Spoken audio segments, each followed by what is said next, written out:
issue in the financial markets and the economy worthy of your time and attention, and that is the issue of inflation and interest rate. The inflation and interest rate cycle. It's not what it used to be, and it's creating a lot of raised eyebrows. What is happening? Basically, since World War II, which is about the time that the government learned about, John Maynard Keynes wrote his book on how to stimulate an economy to get it out of a recession. So it has been accepted to be government policy not to allow an economy to go into a recession, and if so, apply expansionary fiscal or monetary policy. So what we have had is many business cycles since that time, and the time that became government policy is 1946. So basically we're looking at about 70, 75 years of history where we've had a mandate for the government to coax and maneuver a government out of a recession. What then followed every one of these events, more or less in different degrees of strength, is an inflation cycle. And basically what happens is the government is trying to maneuver more demand, more spending, and when spending exceeds supply at the given cost, it starts running the prices up. Basically, it becomes a demand-driven inflation. It happens every cycle. Now, what then happens, the reason being, with every cycle, they're able to manipulate demand faster than they can manipulate the supply side.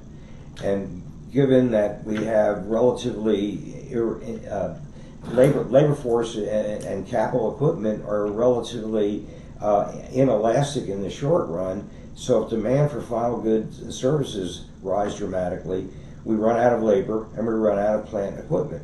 So basically the economic policy became to manage demand to rise no faster than the available resources to produce that product without running into scarcity of labor and capital.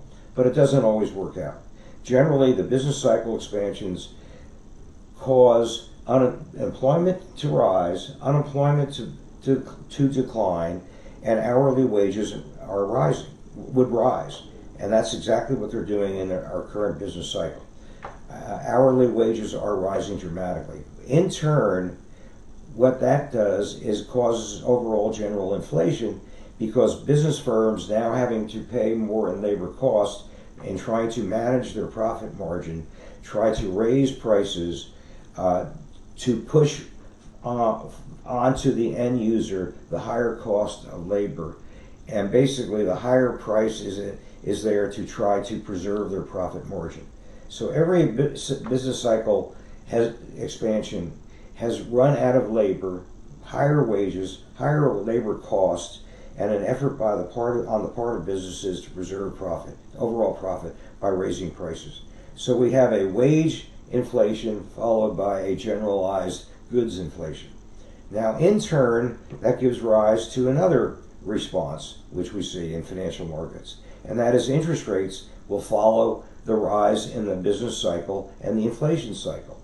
And why that happens is, in an economic boom, there are two sides of the lending market, of the interest rate market.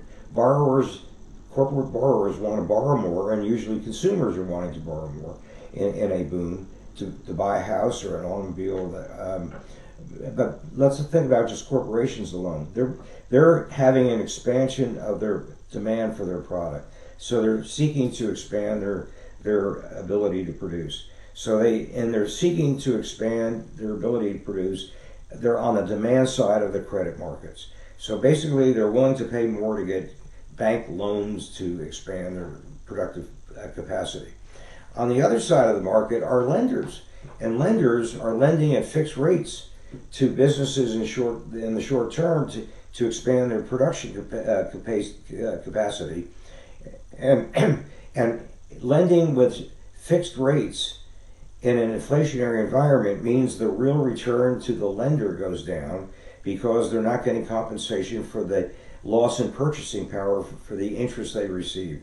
So basically there's an effort on their part which is called, quote, the Fisherin effect. Basically, they're trying to preserve the real purchasing power of their lending proceeds by raising the interest rate. So we then have a lending market where both the borrower and the lender is induced to pay a higher interest rates. So what follows the inflation is higher interest rates. On top of that, we have the central bank now jumping in because their mandate, once they learned that a central bank, by manipulating interest rates and monetary policy, can control demand and hence employment, well, they have a dual mandate, is not only to get us out of a recession, but do it up to the point of not creating inflation. So when the inflation threat starts to raise its ugly head, the central bank then steps in there and does two things. It starts lending to banks at a higher rate, which adds to the higher interest rate environment in an inflation environment. And then they start reducing the amount of cash, free cash, that the banks have to lend to their clients. So basically, we then have a tightening of the system in response to the inflation that's taken place.